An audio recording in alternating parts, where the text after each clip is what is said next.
But लड़कों को आज तक हमने नहीं बताया कि भाई किस उम्र में लड़कियों से दोस्ती करनी है और लड़कियों के साथ आप क्या-क्या कर सकते हो और उसमें उनकी सहमति कितनी जरूरी है। आपने लड़कों को सेक्स के बारे में कुछ नहीं बताया। आप कहीं दोस्तों से सुनते हैं, कहीं कोई बहुत ही चीप किताब पढ़ लेते हैं या पोर्न देख लेते हैं। उनको लगता है सेक्स यही है। हाथ भी किसी का पकड़ ले तो आपको लगता है इतनी एनर्जी आ गई, आपको प्यार आ गया। कोई जल्दबाजी नहीं होती, कोई आप उस लम्हे को एंजॉय करना चाहते हैं, महसूस करना चाहते हैं। तो पिताजी ने बहुत मारा, भाई मतलब किसी ने स्वीकार नहीं किया, तो वो जो है मुंबई में एक अम्मा के पास आके रहने लगा। बिल्कुल हिजड़ों के जो गुरु होते हैं उनके पास। इतनी बदतर जिंदगी होती है, मैं बता नहीं सकती। अब देखिए कि अगर वो ताली बजा रहे हैं, वो डराने के लिए नहीं बजा रहे हैं। आपने उनको हाशिए पे ढकेल दिया है भाई। उनके पास चारा नहीं है, वो खाएंगे क्या? वो आपके जैसे, हमारे जैसे अच्छे परिवारों के बच्चे हैं, कुछ तो पढ़ लिख भी गए, हाँ, और उनके पास मजबूरी होती है कि वो अपना शरीर बेचे क्योंकि उनके पास और कोई काम नहीं। और हमारे ही परिवार और हमारी ही सोसाइटी के मर्द जो गे होते हैं या जो बाई होते हैं, वो उनके पास जाते हैं छुप छुपा के। तो आपने इतनी खराब, इतनी मुश्किल परिस्थितियां खड़ी की है, उन्होंने नहीं खड़ी की। उन्होंने नहीं कहा कि उन्हें इस तरह जीना है। पता चला था कि अपने से उम्र में बहुत बड़ी एक औरत के साथ वो रहता है और सेक्सुअली अब्यूज करती है वो उसे। तो भाई वो सब मैं देख रही हूँ, उस बच्चे से मिल रही हूँ, तो मैं वो क्यों ना लिखूं जो मेरे सामने है। जीवंत किरदार है भाई, जिंदा किरदार है। नमस्कार दोस्तों, आज आपका परिचय हम एक ऐसी महिला पत्रकार से करा रहे हैं जो पिछले 40 सालों से पत्रकारिता कर रही हैं, जो बैंक में नौकरी कर रही थी, एमकॉम है। अचानक ख्याल आया कि इनको मीडिया में होना चाहिए और उसके बाद इन्होंने अपनी पत्रकारिता की जर्नी शुरू की। धर्मयुग में काम किया, फिलहाल हिंदुस्तान अखबार से जुड़ी हुई हैं। इसके अलावा वनिता से वो जुड़ी रहीं, नंदन जो बच्चों की पत्रिका है उससे जुड़ी रहीं। इसके अलावा उन्होंने टीवी के लिए भी काम किया है, सोनी टेलीविजन के लिए शोज लिखे और उनकी खासियत यह है कि ऐसे सब्जेक्ट्स जिन पर अक्सर हम बात करने में झिझकते हैं, शर्माते हैं, हालांकि वो सब्जेक्ट्स हमारी जिंदगी का बहुत अहम हिस्सा होते हैं, उस पर भी वो खुलकर बात करती हैं। मैं बात कर रहा हूं उनके कहानी संग्रह की, जिसका उन्होंने संपादन किया, कामुकता का उत्सव। और वैसे भी जयंती जी आम तौर पर ऐसे विषयों पर अपनी बेबाक राय रखती हैं। आज हमने उन्हें इसीलिए इनवाइट किया है ताकि वो हर वो बात कह सकें और हर वो बात बोल सकें जो हम में से बहुत से लोगों के दिलों में कुलमुलाती रहती हैं, पर हम कभी बोलते नहीं। तो जयंती जी, बहुत बहुत स्वागत है आपका। Thanks a lot for inviting me. और इस बातचीत को आगे बढ़ाने में मेरी मदद करेंगी मेरी दोस्त और पत्रकार सुजाता, जो खुद भी जयंती जी के साथ काम भी कर चुकी हैं, लंबे समय तक पत्रकारिता में रही हैं। तो कई ऐसे सवाल जो इनके मन में हैं वो भी पूछेंगी। तो आज इस बातचीत में हम बहुत सारे बोल्ड टॉपिक्स को टच करेंगे, बोल्ड विषयों पर बात करेंगे और कोशिश करेंगे कि हम एक ऐसा माहौल अपने आसपास बनाएं कि किसी के मन में, दिल में अगर कोई सवाल है, बात है, तो वो उसको लेकर कुंठित ना होता रहे, बल्कि अपने दिल को हल्का कर सके। जयंती जी, सबसे पहला सवाल आपसे मेरा यही होगा कि आपकी बहुत लंबी जर्नी रही है, 40 साल का अगर हम जिक्र करें तो ये इंटरव्यू बहुत छोटा पड़ जाएगा, लेकिन हम उन टॉपिक पर आते हैं जो सबसे ज्यादा ध्यान खींचते हैं। आपका जो कहानी संकलन है, कामुकता का उत्सव, हम उसके बारे में बात करना चाहेंगे। और साथ ही ये भी कि आप जब इतने बोल्ड सब्जेक्ट्स पर बात करती हैं, एक महिला होते हुए, एक भारतीय महिला होते हुए, तो आपको किस तरह का सामना करना पड़ता है, किस तरह के सवालों का, चाहे फिर वो आपके परिवार के लोग हों, आपके दफ्तर के लोग हों, आपके आस पड़ोस के लोग हों, या आपके एक्वेंटेंसेस हों जो आपसे रोजाना दो चार होते हैं।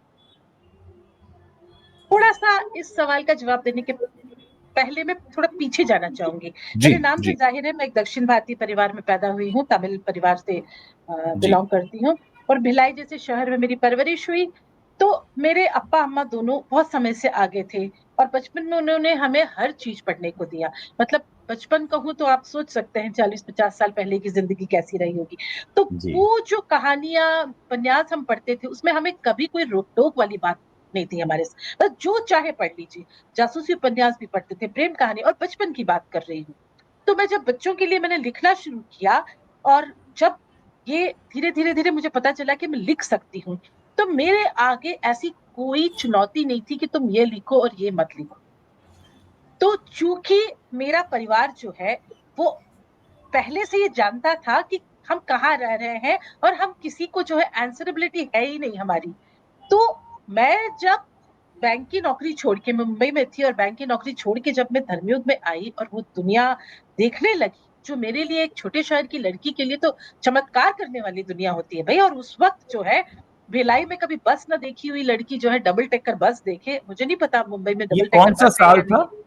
ये कौन मैं सा साल? 1984 में आई हूँ मुंबई और 85 में मैंने ज्वाइन किया था Times of India Dharmayug okay. बतौर जी। ट्रेनिंग। तो उस साल और वो पूरी दुनिया चमत्कृत करने वाली दुनिया थी। मेरे आगे पीछे ऐसे लोग लोग थे जो मुझे एक बिल्कुल एक नई जिंदगी का एहसास दिला रहे थे। और कहीं ना कहीं मैं अपने आप को समझते हुए मैंने अपने लिए जो जिंदगी क्रिएट की, उसमें वो सब लोग थे जो आम जिंदगी के किरदार नहीं होते। इसीलिए मैं शायद वो सब खुल के लिख पाई जो उस वक्त एक हिंदुस्तानी महिला या हिंदुस्तानी लड़की नहीं लिख पाती थी। एक बात और, घर में किसी किस्म की कोई रोक टोक नहीं थी। वो कहते थे जैन लिख रहे हो लिखिए। बताइए सुजाता। हाँ। मैं इस पर आपसे एक क्वेश्चन करना चाहती हूँ। सवाल ये है कि जो जैसे जो विषय हैं इस तरीके के, हम्म, उनको बहुत नैतिकता से जोड़ा जाता है, खासकर हम्म, लड़कियों के लिए, महिलाओं के लिए। हम्म, तो हम्म, इस तरह की चाहे वो कामुकता हो या इश्क हो, इस पे बात करना, इस पे तो उस चीज को आप जब जब बचपन में भी पढ़ रहे थे या उस पे जब आपने लिखना शुरू में, करियर के शुरुआत में शुरू किया, तो उस समय इसको ले पाना बहुत मुश्किल होता है, क्योंकि आप एक तो अपना स्ट्रगल करियर का कर रहे होते हैं और ऊपर तो उसको कैसे हैंडल किया उस समय आपने, उससे अब कैसे? यहाँ भी मैं फर्क आपको बताती हूँ। उत्तर और दक्षिण भारत का फर्क है। आप लोगों की यहाँ पेट्रियार्की इतनी ज्यादा है कि उसमें दब के आप बहुत चीजें नहीं कर पाते। हमारे यहाँ मेट्रियार्की है तो वाकई वो हमें आजादी मिलती है कि जो हम चाहे जैसे चाहे कह पाए। तो कहानियां मैंने तब ज्यादा लिखनी शुरू की जब मैं मुंबई से दिल्ली आ गई। दिल्ली आते ही साथ जब मेरे साथ ये पूरा का पूरा एक क्या कहें एक, एक लंबा एक अतीत जुड़ा हुआ है, जहां मेरी साथी जो है लेस्बियंस रही हैं, मेरा बॉस जो है वो गे रहा है, मैंने हिजड़ों के साथ बहुत लंबा काम किया है डॉक्यूमेंट्री में, मैं बार में घुस के मेरे बार डांसर्स का मैंने पूरा देखा, उनकी जिंदगी के बारे में मैंने लिखा बाबे मेरी जान में। तो जब मैं ऐसे किरदार देख रही हूँ, लिखूंगी भी वही, क्योंकि मेरे पास फर्स्ट हैंड अनुभव था। मैं डेस्क पे बैठ के काम नहीं कर रही थी। मतलब एक रैक पिकर था जो रोता हुआ मुझे मिला था मुंबई के लोकल ट्रेन में। और जब उसने अपनी कहानी बताई तो उससे मिलने में धारा भी पहुंच गई थी। वहां जाके मुझे पता चला था कि अपने से उम्र में बहुत बड़ी एक औरत के साथ वो रहता है और सेक्सुअली अब्यूज करती है वो उससे। तो भाई वो सब मैं देख रही हूँ, उस बच्चे से मिल रही हूँ, तो मैं वो क्यों ना लिखूं जो मेरे सामने है, जीवंत किरदार है भाई, जिंदा किरदार है। तो मैंने इस तरह के विषय उठाने शुरू किए। और एक थोड़ी सी अच्छी बात ये भी थी कि मैं दिल्ली में अकेली रहती थी। मेरे अप्पा बहुत जल्दी गुजर गए, माँ के देहांत के बाद मैं अकेली आई थी दिल्ली। तो वाकई मेरे आसपास ऐसा कोई नहीं था जो मुझे अपने प्रभाव में लेता। और दिल्ली में मैं जिस सर्कल में थी, यादव जी वो तो बल्कि बड़े खुश हो गए कि तुम्हारे पास तो बहुत बढ़िया मसाला है भाई, तुम लिखो, ये सब कहानियां आनी चाहिए। तो पहली ही कहानी मेरी लिवन पे थी। फिर उसके बाद उपन्यास जो मैंने राजकमल के लिए लिखा था 2000 में, आसपास से गुजरते हुए, वो भी एक बहुत बोल्ड लड़की का किरदार था। 27 साल की लड़की। और वो जो पहले ही डायलॉग में ये था कि उसे पता चलता है कि वो प्रेग्नेंट है और वो अपने अप्पा की दूसरी शादी रोकने के लिए केरल जा रही है उस दिन।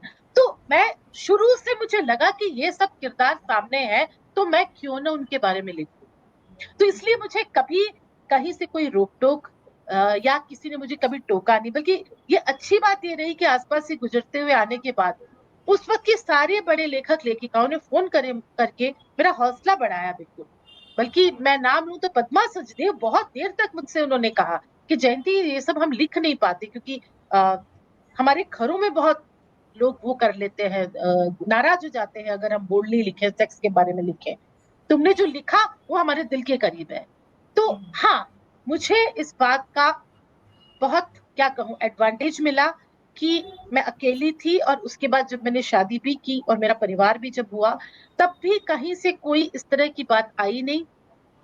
दोस्तों में अगर किसी ने कभी टोका टोकी की भी हो, एक आध दोस्तों ने किया कि भैया तुम किस तरह की कहानी लिखती हो, इस तरह का साहित्य क्यों नहीं लिखती और वो क्यों, तो मैंने उस पर बहुत ध्यान नहीं दिया। मुझे लगा इस विषय पे लिखना बहुत जरूरी है। और चूंकि मेरे पास आंखों देखी घटनाएं हैं, मेरे सामने लोग हैं, और मैं शिद्दत से महसूस करती हूँ कि इन विषयों पे लिखा जाना चाहिए, इसलिए मैंने बहुत बोल्डली लिखा, आराम से लिखा। जयंती जी, मैं एक सवाल और करना चाहती थी कि आपने तीनों माध्यमों में काम किया है, प्रिंट में, डिजिटल में एंड सिनेमा के में भी काम किया है इतने दशकों में। तो और ये सब्जेक्ट ऐसे हैं जो बोल्ड सब्जेक्ट जो पहले सिनेमा में उस मतलब ज्यादा उस तो आपको उसको बैलेंस कैसे आपको आज लगता है कि उसको संतुलन, क्योंकि एक चीज हो रही है कि हिंदी में जो नई जनरेशन है वो पढ़ने के लिए हिंदी में उसको थोड़ा पॉप कल्चर हो रहा है, तो हिंदी को इंग्लिश की तरह से पेश किया मतलब आ रहा है, तो उसका आप संतुलन कैसे देखते हैं as a writer, as a लेखिका? देखिए, ये तो सही बात है कि हिंदी में बोल्ड लेखन को आप एकदम बैरिकेड कर देते हैं, उसे आप साहित्य मानते ही नहीं है। आज तक जो भी बोल्ड लेखन हुआ है उसे पल्प लेखन करके एकदम आपने किनारे कर दिया है।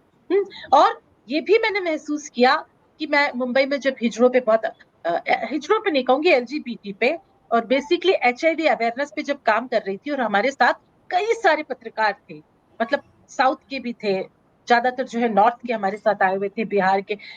मुझे बहुत अजीब लगता था जब कोई गे है या कोई ट्रांसजेंडर है, जब अपनी बात बता रहा है, वो कैसे उनसे कहते थे कि आप लोग तो बीमार हैं, अपनी बीमारी ठीक करवाइए। और मैं आपको ये बात बता रही हूँ, करीब वही 25 साल पहले की बात बता रही हूँ। जी मुझे जी ये बात इतनी अखर गई क्योंकि उससे पहले मैं उन लोगों के साथ काम कर चुकी थी, उन्हें बहुत पास से देख चुकी थी, उनमें से कुछ मेरे दोस्त रहे हैं। तो मुझे अपने साथी फेलो जर्नलिस्ट को ही समझाना पड़ा कि आप कि क्या कह रहे हैं भैया, आपका प्रेफरेंस है, आप किसके साथ सो रहे हैं, ये उनका प्रेफरेंस है, और कुदरत ने सबको एक जैसा बनाया है। बिल्कुल, मतलब ये प्रकृति है जो प्रकृति कह रही है कि भाई आप ये है, आप वो है। तो आप कौन है कहने वाले कि बीमार है, आप नहीं है। तो तब मुझे लगा इस बात पे बात करना और भी जरूरी है, ताकि कम से कम युवा जो है इस भ्रम से दूर हो सके।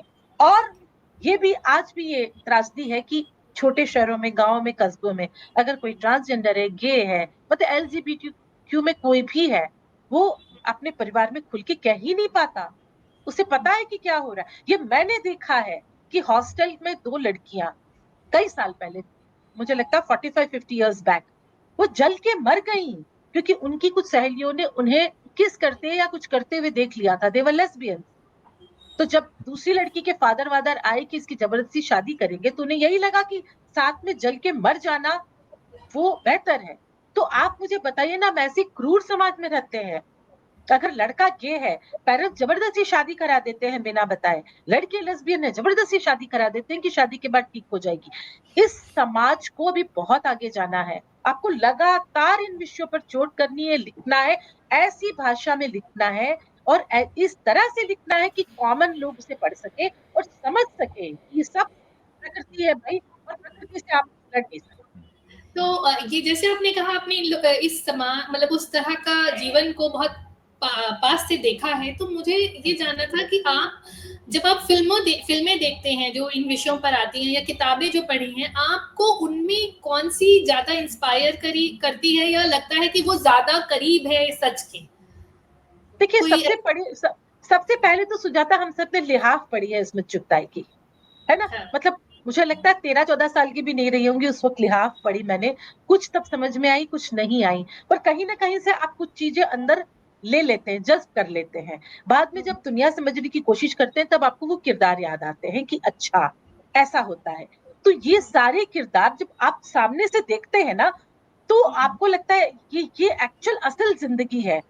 लेकिन महानगरों में, खासकर मैं मुंबई की बात करूं, तो वहां फिर भी अगर आप एलजीबीटीक्यू हैं या आप ओपन रिलेशनशिप में रहना चाहते हैं, तो स्थितियां उतनी मुश्किल नहीं होती जितनी मुझे लगता है मुंबई से 2 किलोमीटर बाहर निकलते ही होती है। बिल्कुल अवेयरनेस की बात है, परिवार की बात है, समझ की बात है, ये सारी मुझे चीजें आपस में मिलके। बिल्कुल। मुझे याद है जिस समय फायर मूवी आई थी और इतना कितना हाँ उसमें बात हो रहा था और कितना वो अपने आप में एक ये था कि आप देखने के लिए, जाने के लिए बोलना भी किसी को ऐसा लगता था कि आप कुछ गलत बोल रहे हो। सही बात है, बिल्कुल बिल्कुल, ये हमने बना दिया है सोसाइटी को, क्या करें। अब एक सवाल है मेरा, मैं क्योंकि फिल्म पत्रकारिता करता रहा हूं, तो एक हम आपने हमें बताया आपने 1984-85 में शुरू किया।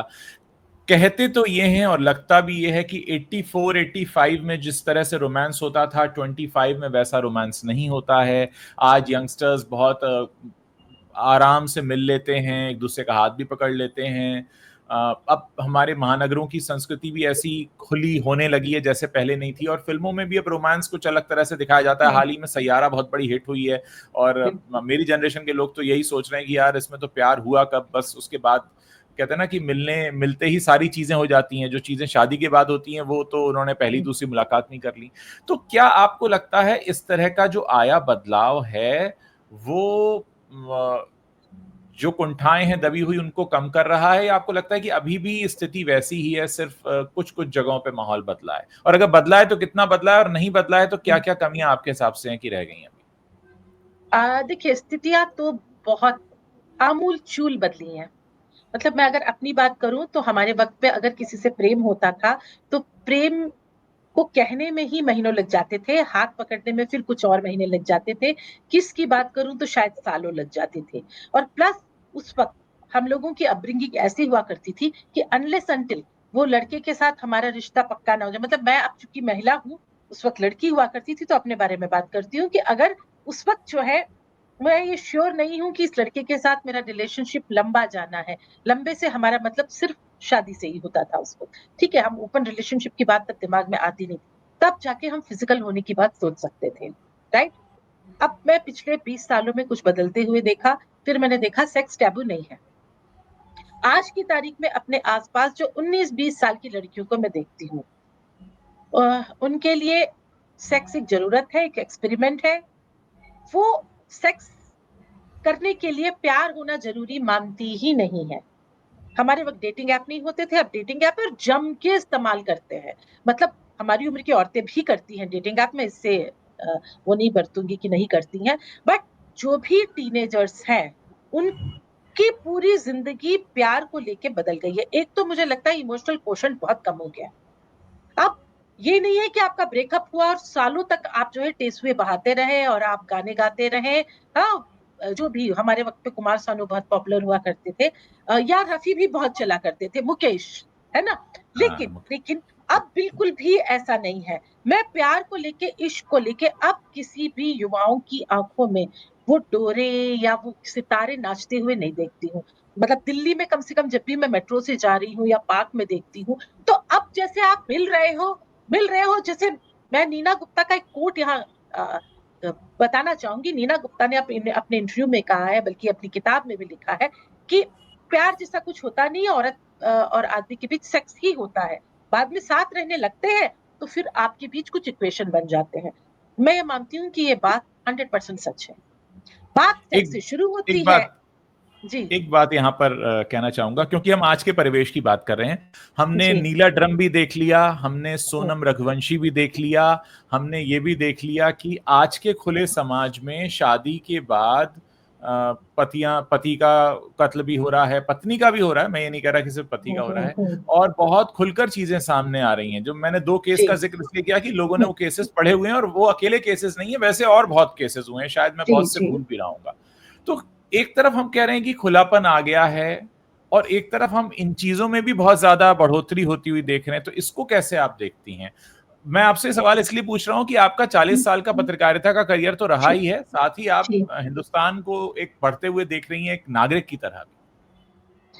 बिल्कुल, देखिए, बहुत दबी हुई कुंठाएं हैं और लड़कियों के भीतर तो बहुत ज्यादा।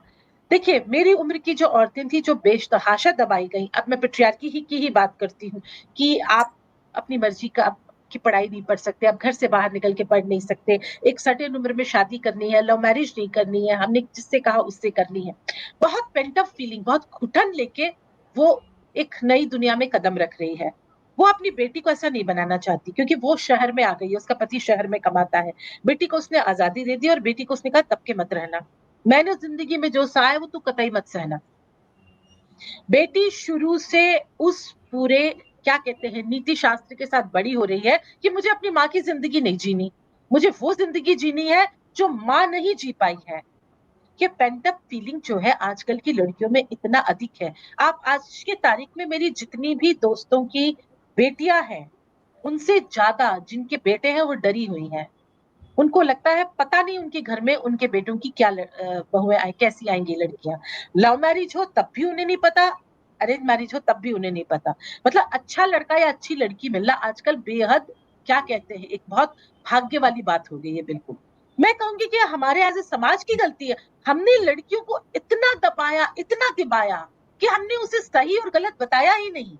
जैसे हमने उसे ये बताया ही नहीं लड़कियों को कि लड़कों से दोस्ती करते समय तुम्हें क्या देखना चाहिए, क्या नहीं देखना चाहिए, और तुम्हारे असली सुख तुम्हें किससे मिलना, हमने बताया ही नहीं, न लड़कों को न लड़कियों को। लड़कों को हमने खुदा बना के रखा और लड़कियों को हमने उस वक्त जो है बिल्कुल ही दासी बना दिया। तो अब कहीं ना कहीं फूटेगा ना भाई। और ये भी जो क्रोध, ये भी मैं कह रही हूं, अगर अखबार में 10 जो है दिन में रिपोर्ट्स बलात्कार की, हिंसा की, घरेलू हिंसा की खबरें औरतों के बारे में आती है, तो वहां एक खबर ऐसी आती है कि कोई लड़की है, उसने प्रेमी को मार दिया, पति को मार दिया। ये सब होना है, ये सब मैं देख रही हूँ कि और भी बढ़ेगा ये चीजें, क्योंकि आप अपने बच्चों को सेंसिटाइज कर ही नहीं रहे हैं, जो बहुत जरूरी है। एक बयान पिछले दिनों काफी वायरल हुआ था। किसी बाबा जी ने ये कह दिया कि आजकल जनरेशन इसलिए खराब हो रही है कि सबको 4 जगह खाने की आदत हाँ, हो गई है, तो हाँ, घर का खाना हाँ, पसंद नहीं आता। हम्म, तो क्या मानक आप मानती, एक तरफ हम कह रहे हैं कि खुलापन आया है, लव के लिए, रोमांस के लिए एक्सप्रेशन बहुत खुला है। जैसे आपने बताया कि हाथ पकड़ने में और किस करने में सालों लग जाते थे, आज तो वो पहली मुलाकात में हो जाता है। हम्म। तो अब हम खड़े कहाँ हैं और जा कहाँ रहे हैं, और ये जो रास्ता है ये किस तरह के स्पीड ब्रेकर से या किस तरह के गड्ढों से होकर जाने वाला है, आपको लगता है? इसी को मैं देखिए इस तरह से बोलना चाहूंगी कि जैसे आपने बोला ना कि सेंस जो संवेदनशीलता है ना इन विषयों को लेकर के ग्लैमराइज ना करना, बल्कि उसको संवेदन वो संवाद कैसे किया जाए, वो क्या तरीका आपको लगता है? बिल्कुल, मैं पहले बाबा की बात पे आती हूँ, फिर आपकी बात पर भी आती हूँ हाँ, ज्यादा। हाँ। देखिए, बाबा ने जो कहा ना कि 4 जगह जो जा रहे हैं इसकी वजह से रिश्ते पनप नहीं रहे, ये गलत नहीं है। उनका कहना जो है, या जिस तरह से उन्होंने कॉइन किया, वो गलत था। बट वो जो कह रहे थे, वो सिर्फ लड़कियों के लिए नहीं कह रहे थे, दोनों के लिए कह दोनों रहे के थे। लिए, यस, दोनों के लिए, हाँ। देखिए, दोनों के लिए कह रहे थे, और ये बात गलत नहीं है। पहले आप मुझे देखिए, मैं अगर कहूं तो मेरी माँ की पीढ़ी, मेरी पीढ़ी में भी कई औरतें हैं जो बहुत कॉम्प्रोमाइज करके रहती थी। मेरी एक बहुत अच्छी दोस्त मुंबई से लखनऊ चली गई, उसके हस्बैंड प्रोफेसर थे लखनऊ कॉलेज में। शादी के बाद पता चला हस्बैंड गे है, राइट, लेकिन 2 बेटियां हो गई। और उसे पता था वो किससे क्या कहे। वो अपनी सास को कुछ कहती थी तो वो कहती थी बेटियां हो गई है, अब तो मेरे बेटे पे उंगली क्यों लगा उठा रही है। और वो जो लड़का अपने दोस्त के साथ दिन भर कमरे में बंद रहता था, सास ससुर कहते थे लड़के के साथ ही तो है, तेरे को क्या प्रॉब्लम है, लड़की के साथ तो नहीं है, तो तुझे क्यों इतनी दिक्कत हो रही है, राइट। यहां से मैं शुरू करूंगी। अब उस औरत का फ्रस्ट्रेशन देखिए कि वो मेरे पास आके रोया करती थी, राइट। उसने बाद में डिवोर्स लिया, नहीं लिया, अलग हुई, मुझे नहीं पता, क्योंकि उसके बाद उस वक्त हमारे पास मोबाइल वगैरह नहीं हुआ करते थे, तो उससे मेरा संपर्क टूट गया। ऐसे न जाने कितने किस्से हैं जहां औरतों को अलग हो जाना चाहिए, अपना हक लेना चाहिए, नहीं ले पाती थी, क्योंकि वो 4 लोगों से मिली नहीं थी, उसने दुनिया देखी नहीं थी। और अगर कोई औरत बाहर जाके नौकरी कर रही है, अपने पैरों पे खड़ी है, और जब वो पाती है कि उसका हस्बैंड गे है या इम्पोर्टेंट है या कहीं अफेयर है, या फिर किसी भी किस्म का उसे मेंटल प्रॉब्लम हो सकती है, वो किसी भी किस्म की मेंटल प्रॉब्लम, वो भी तो दबाई जाती रही है, बिल्कुल, राइट। या क्या कहें, घरेलू हिंसा, वो भी बहुत बड़ी चीज है। मार खाना तो बहुत आम था ना। इन सब चीजों से औरत बाहर नहीं निकलती थी। जब वो बाहर जाके 4 लोगों से मिलने लगी, नौकरी करने लगी, पैसा कमाने लगी, उसके अंदर इतनी हिम्मत आई कि अपने लिए वो अच्छा बुरा सोच पाई, राइट। और वो मुझे लगता है कुछ सालों पहले तक ये सब लड़कियों के साथ होता था, मायके वाले एक्सेप्ट नहीं करते थे, अब वो एक्सेप्टेंस भी बढ़ गया है कि हमारी लड़की को इतने पेन में नहीं होना चाहिए। वैसे वैसा अगर लड़की खतरनाक है, मान लीजिए लड़की सिजोफ्रेनिक है, लड़की का कहीं अफेयर है, वो घर में जो है कांड कर रही है, लड़की को भी पूरा हक है अलग होने का। वो भी बाहर जाके देख रहा है, सेंसिटिव लड़कियों से मिल रहा है, वो देख रहा है दुनिया में कि मैं अलग होके अपनी बेहतर जिंदगी जी सकता हूँ। तो मेरा मानना है कि टॉक्सिक रिलेशनशिप में जीने से कहीं अच्छा है कि आप अलग हो जाए और अपने लिए एक खूबसूरत सी जिंदगी जिए, चाहे आप 20 साल के हो या 40 साल के हो या 60 साल। मेरी उम्र के, मेरे आसपास की कई महिलाएं, मैं अभी जाके देख रही हूँ, they want to divorce their husband. वो कहती है कि रिटायरमेंट के बाद घर आके बैठ गया और अब हम उसके साथ एक पल जी नहीं पा सकते। हर हाँ, किसी को 90 हक है भाई। 90 साल की उम्र में भी अभी तलाक हुआ है, एक जी, खबर कल ही मैंने तो पढ़ी है। ये गलत नहीं है, इसलिए हमें पॉजिटिव ढंग से सोचना चाहिए। हाँ, तो और सुजाता, अब मैं तुम्हारे सवाल के जवाब में आती हूँ कि लड़कों को सेंसिटिव कैसे बनाएं। देखिए, हमने जो मेन मुद्दा है, पढ़ने लिखने सब में हमने लड़कियों को भी अधिकार दे दिया, लड़कों को भी दे दिया। बट लड़कों को आज तक हमने नहीं बताया कि भाई किस उम्र में लड़कियों से दोस्ती करनी है और लड़कियों के साथ आप क्या-क्या कर सकते हो और उसमें उनकी सहमति कितनी ज़रूरी है। आपने लड़कों को सेक्स के बारे में कुछ नहीं बताया। आप कहीं दोस्तों से सुनते हैं, कहीं कोई बहुत ही चीप किताब पढ़ लेते हैं या पॉर्न देख लेते हैं। उनको लगता है सेक्स यही है। उनको ये पता ही नहीं है कि पार्टनर जो है उसको भी सेक्स में उतना ही आनंद आना चाहिए जितना उसको आना चाहिए। आपने नहीं बताया लड़की को, राइट? लड़की को भी नहीं बताया। लड़की को बताया ही नहीं कि शादी के बाद तुम जा रही हो, वो डरी हुई होती है। आजकल तो नहीं, हमारे वक्त पे। आजकल लड़कियों को पता है कि sex is for them also, इसलिए वो एंजॉय करना चाहती है, राइट? तो सेक्स एक ऐसा एक्ट है जो कुदरत ने बनाया है। हर कोई करता है, पशु पक्षी भी करते हैं, जानवर भी करते हैं, आदमी औरत भी करते हैं। सब एंजॉयमेंट के लिए करते हैं भाई, कोई जबरदस्ती नहीं करता। और इस जबरदस्ती को आपने समाज पे इस तरह हावी कर दिया है कि आप स्टॉक करने को, रेप करने को, सबको आप नॉर्मल मानने लगे हैं। बड़े-बड़े नेता जो है वो इस तरह का बयान देते हैं, बड़े हो गए हैं लड़के, भाई उनकी अपनी ज़रूरतें हैं तो कहीं तो जाके पूरा करेंगे। कहीं तो जाके पूरा करेंगे। आप ये ज्ञान दोगे लड़कों को? इस ज्ञान के साथ बड़ा हो रहा है, अपने लड़कों को भी यही सिखा रहा है। आपने बताया ही नहीं कि आपकी जो पार्टनर है, अगर वो एन्जॉय नहीं कर रही तो it's not sex, it's a crime. तो इसलिए मैं इस बात पे ज़्यादा से ज़्यादा लिखती हूँ और मेरा मानना है कि मेरी उम्र और मेरा अनुभव मुझे अश्लील होने की अनुमति नहीं देता। मैं जी। वही बताऊँगी जो मैं बहुत अच्छे से, जो ज़रूरी है मैं वही उनको बताऊँगी। इसलिए मैं ज़्यादा से ज़्यादा इस विषय पे लिखना चाहती हूँ ताकि हमारे युवा जो भी पढ़ रहे हैं, वो समझ सकें कि भाई कुदरत एक्चुअली क्या देना चाह रही है, कहना चाह रही है।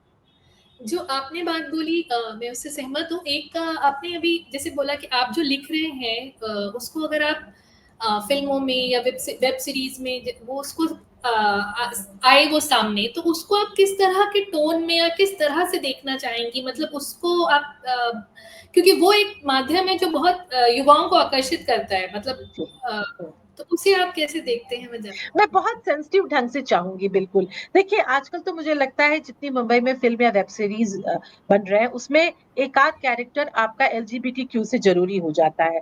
मेरे ख़्याल से एक बहुत अच्छी पहल भी है ताकि लोगों में समझ आए कि ये जो किरदार आपके आस-पास है, वो एक्चुअल आप ही जैसे हैं, उनकी ज़रूरतें बिल्कुल आपकी तरह हैं। एक तो ये ज़रूरी है कि हमें ये दिखाना पड़ेगा हमारे ही परिवार के बंदे हैं, उनकी ज़रूरतें हमारी ही तरह है की है। उनको भी एक छत चाहिए, उनको भी फैमिली का सपोर्ट चाहिए, प्यार चाहिए, सब कुछ चाहिए। और अगर आपको लगता है आपकी बेटी गे है या लेस्बियन है, आपने उसे निकाल दिया घर से, राइट? या मार-पीट के उसकी शादी कर दी, पलट के देखा नहीं। तो क्या कर रही है, क्या नहीं कर रही है, आपको पता है वो तिल-तिल के मर रही है, जल रही है। अकेले आपने महानगर भेज दिया, वहाँ और बुरा हाल होता है उसका। हाँ? मुझे पता है एक हिजड़े से जिससे मैं मिली हूँ, जिसकी मैंने कहानी लिखी थी।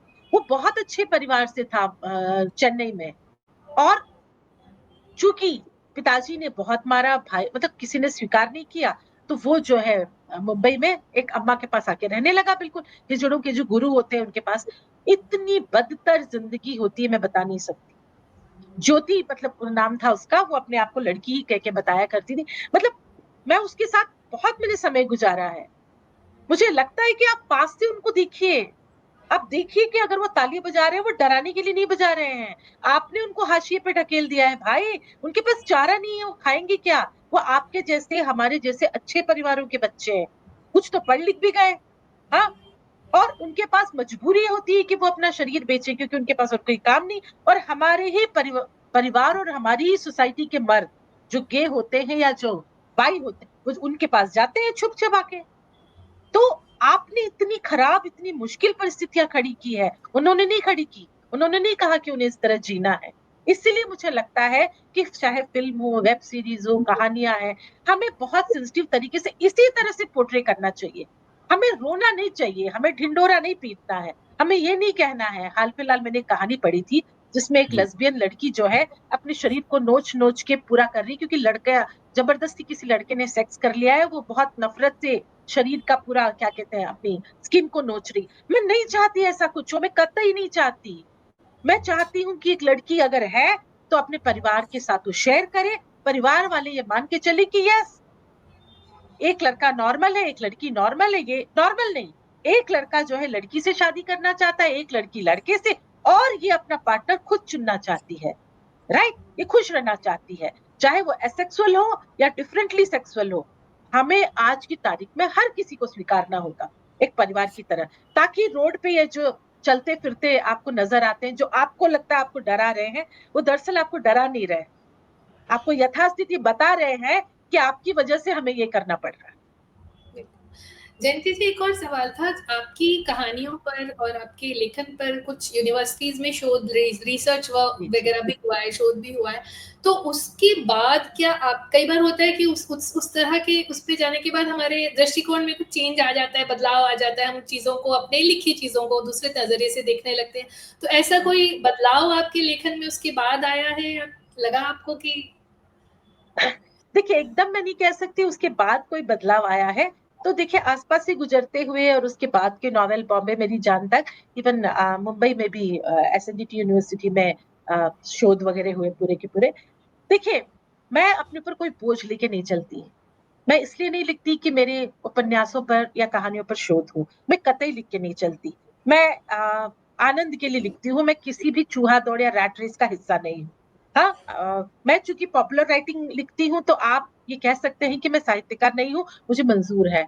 मुझे कतई अपने ऊपर ये तमगा नहीं चाहिए। मैं साहित्यकार बनने के लिए बहुत भारी भरकम लैंग्वेज में और भारी भरकम ऐसी भाषा में नहीं लिखना चाहती जो किसी को समझ में ही नहीं आए। क्या मैं यहाँ एक किस्सा बताऊँ आपको, जो मैं बहुत जी, पॉपुलर किस्सा हर किसी को बताती हूँ। तो जी, जी। जैसा मैंने आपको कहा, मैंने धर्मयुग में काम किया धर्मवीर भारती के साथ, और वहाँ की तो भाषा आप जानते हैं बिल्कुल। आज से अगर 30 साल पहले की भी कोई पीढ़ी है, तो डेफिनिटली उन्होंने धर्मयुग पत्रिका पढ़ रखी होगी बिल्कुल। मैंने भी सा पढ़ी। बिल्कुल जी। सांस्कृतिक लालित्य, मतलब हाँ। उस वक़्त की वो एकदम महान पत्रिका मानी जाती थी। मतलब मैं इतना खुश होती थी वहाँ, रोज़ टाइम्स ऑफ इंडिया में जब कदम रखती थी तो मुझे लगता था आह! मेरा सपना पूरा हो गया बिल्कुल। तो वहाँ से निकल के मैं सोनी टेलीविज़न में गई, क्योंकि वो बूम था बिल्कुल। तो जी। मैं इन हाउस राइटर थी और मुझे उन्होंने कहा कि आप हमारे लिए अ, सोप लिखिए। वो मशी मशी लव स्टोरी, उन दिनों बड़ा आपको पता है क्रेज़ हुआ हाँ, करता था, हाँ, 27 मिनट का एपिसोड। तो एक महिला पत्रिका में एक मेरा पहला प्यार एक कॉलम आता था, तो मुझे काफ़ी सारा उन्होंने उसके पन्ने थमा दिए कि आप पढ़िए और इस पर पढ़ के एक बेस बना के एक लव स्टोरी लिखिए। तो मैंने भई बहुत मेहनत की, अपना सारा लालित्य, पांडित्य सब कुछ उड़ेल दिया। इस तरह हुँ, लिखा कि भारती जी सामने आ जाएँ तो शाबाशी दें कि वाह जयंती तुमने क्या लिख दिया। और लिख के गई। हर शुक्रवार को वहाँ मीटिंग में हम लोग सुनाया करते थे, और मेरे एग्जीक्यूटिव प्रोड्यूसर प्रोड्यूसर और डायरेक्टर सब बैठे हुए थे वहाँ पे। तो उन्होंने कहा जयंती नाउ यू स्टार्ट, और मैंने पढ़ना शुरू किया। और जैसे ही मैंने पढ़ना शुरू किया, मेरे डायरेक्टर ने हँसना शुरू कर दिया। मुझे समझ नहीं आया, मैंने सिटकॉम तो लिखा नहीं था, ये हँस क्यों रहे हैं इतना? मैं पढ़ूँ वो हँसे, मैं पढ़ूँ वो हँसे, लेकिन रुका नहीं। उन्होंने पूरे 27 मिनट मुझे पढ़ने दिया। फिर मैं यूँ उनका चेहरा देख रही थी। पहला पहली बार प्रेज़ेंटेशन दे रही थी और समझ ही नहीं आ रहा था इतना हँस क्यों रहे हैं भई। जब मैं रुकी तो उन्होंने कहा जयंती तुमने संस्कृत में क्यों लिख दिया? ओहो! नहीं, यही रिएक्शन था। धर्मयुग तो के। बोले तुम जैसी हिंदी में बात करती हो, जो तुमने यहाँ हमें एक लिख के दिया था एपिसोड, जिसके आधार पे तुम्हारा चुनाव हुआ, वो भाषा कहाँ गई तुम्हारी? ये भाषा जो है वो कौन बोलता है? ऐसी भाषा को कौन सुनता है? तुम्हें तो उस भाषा में लिखना चाहिए जो लोगों को समझ में आए। क्योंकि हमारे दर्शक जो है, छोटे शहरों में, बड़े शहरों में, हर ऐज के लोग हैं। जब वो समझ ही नहीं पाएँगे, तो ऐसी हिंदी में लिख के फ़ायदा क्या है? तो वो एक तरह से मेरे लिए गुरु मंत्र साबित हुआ। उस दिन मैंने तय कर लिया कि मैं अपनी भाषा को बिल्कुल ऐसे बनाऊँगी जो हर किसी की समझ में आ जाए, यूज़र फ्रेंडली। तो उसके ही तुरंत बाद में वनिता गई। वनिता जाते ही मैंने अपनी टीम को बुला के कहा अपनी भाषा जो है बिल्कुल साहित्यिक मत मुझे रखना, मुझे बहुत याद आसान रखना। याद है ना, तुमसे भी यही कहा होगा मैंने, बहुत आसान, ऐसी जो किसी को भी समझ में आ जाए। एक अगर कोई हाउसवाइफ पढ़ रही है 10th पास भी, उसे भी समझ में आ जाए, और बहुत ही दिलचस्प और बहुत लफ़ाज़ी नहीं और सीधी-सादी भाषा। तो ये जो है, मैं कहना चाहूँगी कि ये जो मेरी भाषा है, और मैं चाहती हूँ कि मैं जो लिखूँ वो युवा पढ़े। है ना? तो मैं फिर वो उस चक्कर में पड़ती ही नहीं हूँ, साहित्य असाहित्य के। मुझे पसंद है क्राइम स्टोरी लिखना, मुझे पसंद है बोल्ड कहानी लिखना, मुझे पसंद है थ्रिलर लिखना, मैं लिख। तो इसमें एक और जो चीज है, जो इश्क है, जो प्यार है और जो वासना, इसके बीच में एक बहुत बहुत ही बारीक सा दूरी है, सूत भर की कह सकते हैं। तो उसको जब आप लिखते हैं तो उसको बरकरार रखना, मतलब ना कि, तो वो कैसे आप देखते हैं उसको, कैसे या वो अनुभव से आ गया है, या आपने भी उसको लिखने में वो करा है कि कभी आपने लिखा और आपको लगा कि नहीं, वो एक्सपीरियंस में आपका जानना चाहती हूँ। सुजाता, मैं बहुत मजेदार सा जवाब दूंगी। जब शुरू में आसपास से गुजरते हुए मैंने कुछ सेक्सुअल सीन का डिपिक्ट किया था, तो मुझे लगता है वो शुद्ध सेक्सुअल सीन थे। हाँ, क्योंकि वो जो बंदी है जो सेक्सुअल एक्ट करती है, वो अपने प्रेमी के साथ नहीं करती, वो एक अपने कलीग के साथ कर रही है, राइट? तो वो शुद्ध सेक्स था जो उसकी नीड थी, बिल्कुल। जो तो कहानी के अनुसार मैंने वही लिखा, क्योंकि वो नीड थी।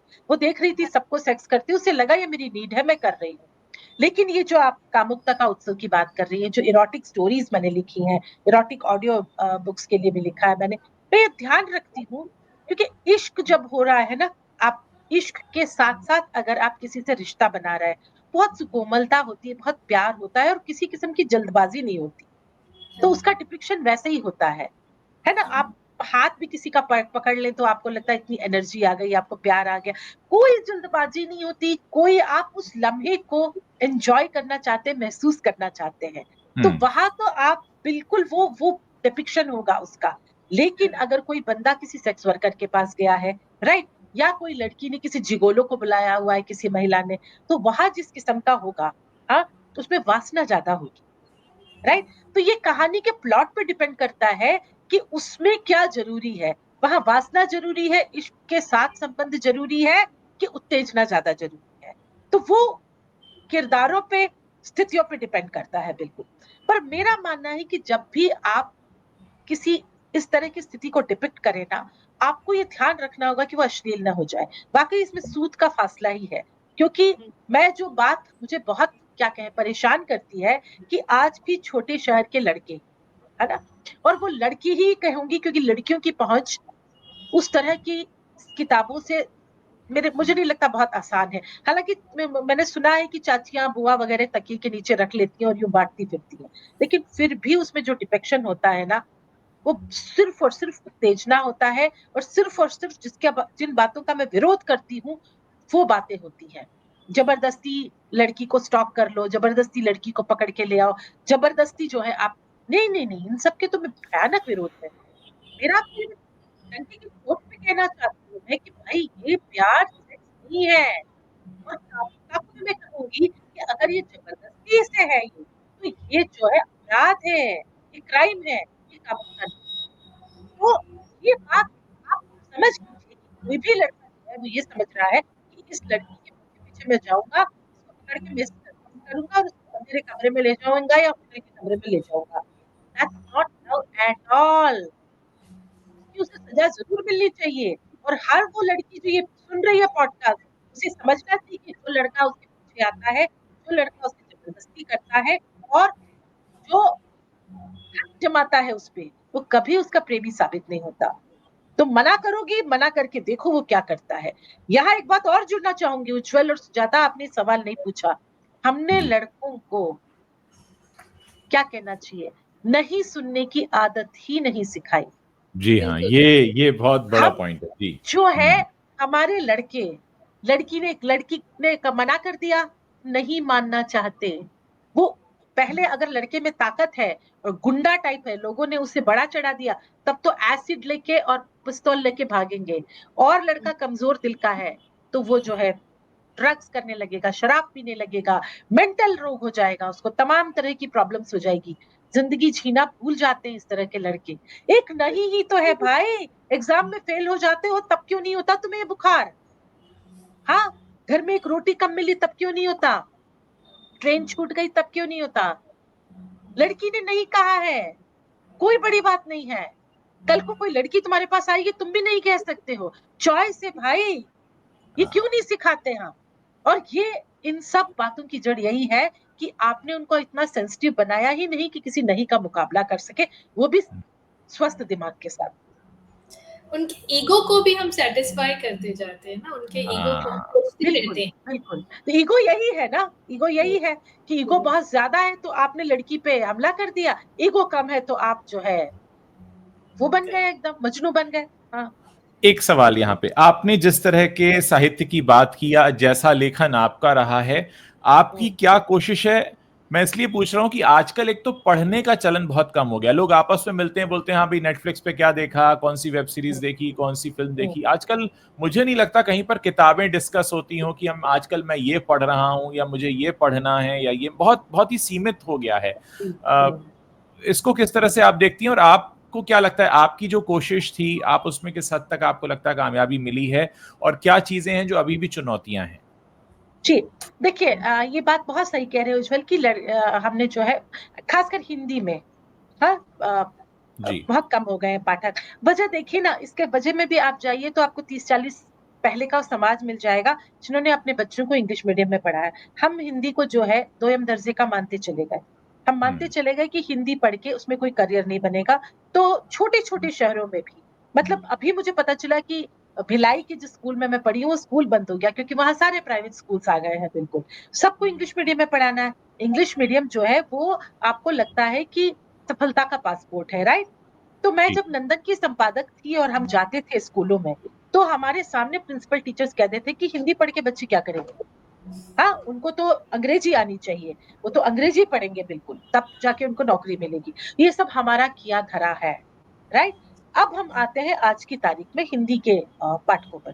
एक अच्छी बात ये है कि पिछले कुछ सालों में प्रोफेशनली क्वालिफाइड इंजीनियर हो गए, डॉक्टर्स हो गए, चार्टर्ड अकाउंटेंट हो गए, वो हिंदी में लिख रहे हैं और उनके लिए दर्शक बन भी रहे पाठक बन भी रहे हैं। ये कैसी हिंदी है? ये नई वाली हिंदी है, ये आसान हिंदी है, ये ऐसी हिंदी है जो युवाओं को समझ में आ जाए। अब मैं अगर कहूँगी बहुत साहित्यिक किताब, चलिए किसी किताब का मैं नाम नहीं लेती। वो किताब किसी युवा को देख के पढ़ने को दूँगी मैं, वो 2 पन्ने से ज़्यादा पढ़ नहीं पाएगा, राइट? लेकिन मैं आसान हिंदी में उनकी तरह की भाषा में लिखी आज की कहानी दूँगी, वो पढ़ लेगा। अगर उसे चेतन भगत की तरह दिलचस्प लगे कहानी तो पढ़ेगा भी, 4 लोगों को बोलेगा भी कि भाई ये तो हमारी भाषा है, इसमें ये किताब तुम पढ़ के देखो, राइट? तो सबसे पहले तो हमें हिंदी में लोकप्रिय लेखन, साहित्यिक लेखन, इन सब के बीच जो डिमार्केशन है उसे कम करना होगा। ये बहुत बड़ी लड़ाई है क्योंकि मैं लिटफेस्ट में जाती रहती हूँ, बाकी सब जगह मैं देखती रहती हूँ, तो बहुत सीधे से मुझसे कई लोग सवाल करते हैं कि आप तो साहित्य लिखती थी, अचानक लोकप्रिय क्यों लिखने लगी आप? हाँ? तो इसकी वजह मैं ये कहती हूँ कि भाई मुझे युवा पाठक मिल रहे हैं, मुझे ऐसे पाठक मिल रहे हैं जो हिंदी में पढ़ना चाहते हैं, आसान भाषा में। दूसरे, मैं लोकप्रिय लेखन कर रही हूँ क्योंकि मुझे लोकप्रिय लेखन में पैसा मिलता है भाई। क लोग ज़्यादा पढ़ते हैं, प्लस में आगे जो है उसका ऑडियो बुक्स आ जाता है, चाहे तो उसकी फ़िल्म बन सकती है, आपका वेब सीरीज़ बन सकता है। तो मैं हिंदी में एक बाज़ार भी तो देख रही हूँ, वो बाज़ार आप साहित्य में लिख के सोच भी नहीं सकते। मतलब बड़े से हाँ। बड़ा लेखक जो है, साल में उसे 20,000 से ज़्यादा की रॉयल्टी नहीं मिलती, एक उपन्यास की, और वो भी पहले 2 साल जब शुरू। तो मुझे बताइए ना, मैं ऐसा काम क्यों करूँ, जो ना लोगों तक पहुँचे और जिससे ना मेरा कुछ फ़ायदा हो? भई मैं बहुत रिसर्च करके बहुत अच्छे से टॉपिक ढूँढ के बहुत टाइम लगा के लिख रही हूँ, है ना? तो इसीलिए भी मैं लोकप्रिय लेखन की तरफ आई हूँ, क्योंकि मुझे इसमें ज़्यादा से ज़्यादा पाठक नज़र आ रहे हैं और मुझे लगता है मेरी भाषा ऐसी है और कंटेंट ऐसा है, जो लोगों तक पहुँच सकता है बिल्कुल। आजकल जो चलन है ऑडियो बुक्स का, आपको लगता है कि ये कहीं न कहीं बढ़ावा दे रहा है? क्योंकि पिछले सालों में ही बहुत तेज़ी से बढ़ा है ऑडियो बुक्स का चलन। या आपको लगता है कि वो पढ़ने का जो एक ओल्ड वर्ल्ड चार्म था कि हम हाथ में किताब लेकर पढ़ रहे हैं? देखिए, जिन लोगों को पढ़ने की आदत है, वो तो पढ़ेंगे, हाँ? लेकिन ऑडियो बुक्स अ, हम लोग यात्रा बहुत करते हैं, खासकर महानगरों में या छोटे शहरों में आपस में जा रहे हैं और हर किसी के पास मोबाइल फ़ोन है, स्मार्टफ़ोन है, आप ऑडियो बुक से कहानी सुनते हुए जा सकते हो। तो उसको पढ़ने में थोड़ा-सा मेहनत ज़्यादा लग जाती है, सुनने में मेहनत कम लगती है। लेकिन यहाँ भी मैं मानती हूँ कि हिंदी किसी भी तरह से आगे बढ़े, चाहे वो शब्दों के माध्यम से बढ़े या आवाज़ के माध्यम से या दृश्य के माध्यम से। आगे तो बढ़ रही है ना, भई काम तो हिंदी में ही हो रहा है। मैं तो कहती हूँ ये बहुत अच्छी बात है। अगर कोई बच्चा है जो देवनागरी नहीं पढ़ सकता, पर समझ सकता है, सुन सकता है तो क्यों नहीं भाई? ये भी बहुत अच्छी चीज है। बिल्कुल एक बड़ा बदलाव सोशल मीडिया से आया है। आप देखें, चाहे ट्विटर जो अब एक्स हो गया है, उस पर अब रीजनल लैंग्वेज में भी, हिंदी ही नहीं, तमिल, तेलुगु, मलयालम, कन्नड़, मराठी, गुजराती, बांग्ला, इनमें ज्यादा ट्वीट्स हो रहे हैं। अगर आप फेसबुक की बात करें तो वहां पर लोग अपनी मातृभाषा में काफी कुछ लिख रहे हैं। और फिल्म जी इंडस्ट्री तो चाहे कैसी भी फिल्में बना रही हो, लेकिन बना तो आज भी हिंदी फिल्में ही रही है। तो सरवाइव करने के लिए हिंदुस्तान में अगर आपको मनोरंजन के क्षेत्र में, तो वहां पे हिंदी ही चलती है। और बहुत से बिल्कुल ऐसे लोग हैं कि भले अखबार अंग्रेजी का पढ़ें, लेकिन फिल्में या एंटरटेनमेंट उनका हिंदी में ही होता है, क्योंकि वो वहां से बिल्कुल। उनको वो कनेक्ट मिलता है। मुझे लगता है हमने काफी कुछ कवर किया इस बातचीत में। अगर कोई खास बात आप अपनी तरफ से कहना चाहें, या सुजाता आप कोई सवाल पूछना चाहें। मैं एक आखिरी सवाल, क्योंकि आप महिला लेखक हैं, और उसको लेकर के ही पूछना चाहती हूँ कि इस समय में जो महिला लेखिकाएं हैं, जो इन विषयों पर लिख रही हैं, उनको जब आप देखते हैं तो आपको क्या लगता है, वो संतुलन बन पा रहा है जिसकी हम उम्मीद कर रहे हैं, जिसकी तरफ हम सोच रहे हैं, या अभी आपको लगता है कि अभी बहुत बाकी है? देखिए, इसे लेखन को महिला और पुरुष में मत बांटिए, है ना? क्योंकि मैं अगर ये कहूँ कि मैं एकमात्र या पहली महिला लेखक हूँ जो क्राइम पे, थ्रिलर पे, अपराध पे लिख रही हूँ, तो ठीक है, अच्छी बात है, मेरे लिए एक बैच बन जाता है। पर मुझे नहीं लगता इससे संतुलन कोई मैं साध पाऊँगी बिल्कुल, है ना? पर हाँ, एक मैंने देखा है कि एक भेड़-चाल तो है। अगर लगता है आपको कि साहित्य में लिख के आपको लिटफेस्ट में बुलाया जाएगा या कोई एक-आध अवार्ड मिल जाएगा या उस तरह से आपकी पहचान बनेगी, तो अधिकांश लोग वहाँ जाते हैं। प्लस बहुत लोग ये भी है, बहुत महिलाएँ मुझसे ये भी कहती हैं, हम बोल्ड इसलिए नहीं लिख पाते क्योंकि हमारे घर में हमारे हस्बैंड्स जो है वो ऑब्जेक्ट करते हैं, बच्चे ऑब्जेक्ट करते हैं, आस-पास के लोग ऑब्जेक्ट करते हैं बिल्कुल।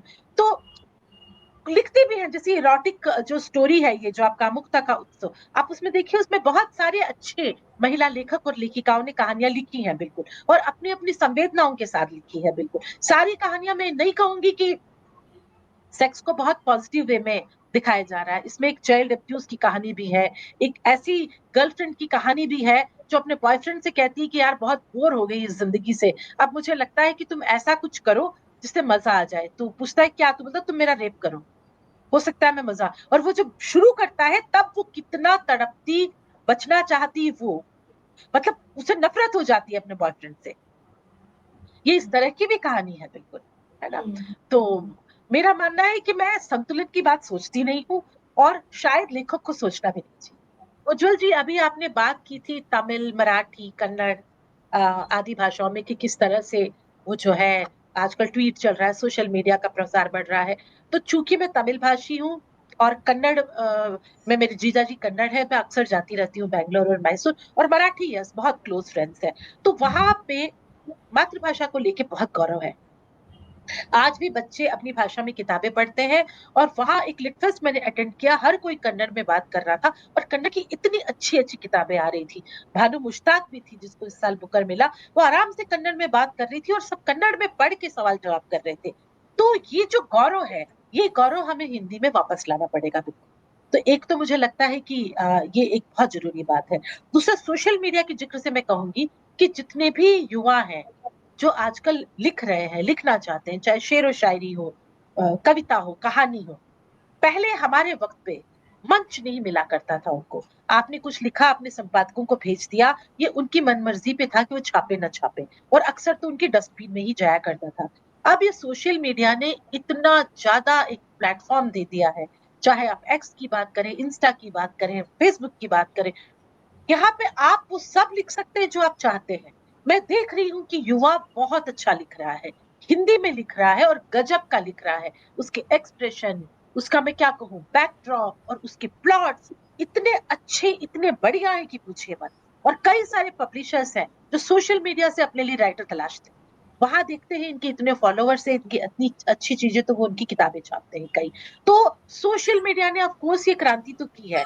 प्लस आपके पास बहुत सारे ऐप्स हैं जो फ्री में कहानियां डाउनलोड करते हैं, कहानियों पे अगर आपको अच्छा वो मिल जाए तो आपको पैसे मिलते हैं, राइट?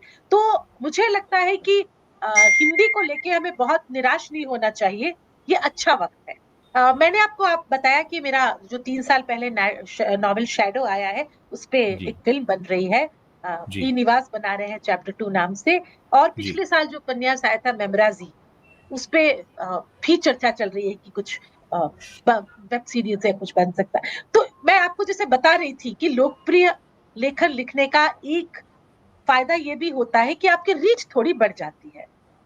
जैसे अब मैं क्राइम और थ्रिलर की तरफ मुड़ रही हूँ। मेरा जो नॉवेल है शुगर डैडी, वो अपराध कथा है, क्राइम थ्रिलर है, जो बस बहुत जल्दी आपके सामने आ जाएगा। अच्छा, मुझे लगता है कि आप जिस तरह का काम कर रही हैं जयंती जी, आप इस काम को करते रहिए, ये मशाल जलाकर रखिए। और आपने जो बात कही कि मातृभाषा का गौरव हमें हिंदी में लौटाना होगा, ये बहुत बड़ी बात है। आमतौर पर हम देखते हैं एयरपोर्ट्स वगैरह पे भी या कहीं किसी अच्छे बुक स्टोर में अगर अंग्रेजी की बुक्स हैं तो 96% होती हैं, बचा खुचा 2-3% किसी कोने में, कहीं नीचे कहीं किनारे हिंदी की कुछ 4 किताबें होंगी कि कोई आता नहीं है लेने, कोई बिकती नहीं है। और मतलब हम देखते हैं कि काफ़ी उपेक्षा होती है। हालाँकि अमेज़न वगैरह पर तो हिंदी काफ़ी मिल ही जाता है, लेकिन फिर भी हाँ, जिस तरह से अंग्रेज़ी किताबें बिकती हैं, उस तरह से उतना हिंदी का प्रतिसार कम है। तो आपने बहुत अच्छी बात कही और आपने कन्नड़ भाषा वाला जो उदाहरण दिया, वो भी वाक़ई बहुत हैरान करने वाला है कि इस तरह से काम हो रहा है, लोग अपनी भाषा में बात कर रहे हैं और अपनी भाषा की पुस्तकें खरीद रहे हैं। मुझे लगता है कि हाँ, वाक़ई ये हिंदी में वापस आना चाहिए। बहुत अच्छा लगा आपसे बात कर और हम चाहेंगे कि आगे भी आपसे चर्चा करते रहें, क्योंकि आपका लेखन अलग है। आपने जैसे खुद ही बताया कि लोकप्रिय लेखन, देखिए अगर आप लिख रहे हैं, लोग उसे पढ़ रहे हैं, समझ रहे हैं और उसकी वजह से समाज में कुछ बदलाव आए या सोच में बदलाव आए या उसको लेकर जैसे आपने चर्चा की कि फ़िल्म बन रही है या वेब सीरीज़ की बातें, यानी कहीं न कहीं आप वो लिख रहे हैं जो लोगों तक पहुँच रहा है और लोगों को टच कर रहा है।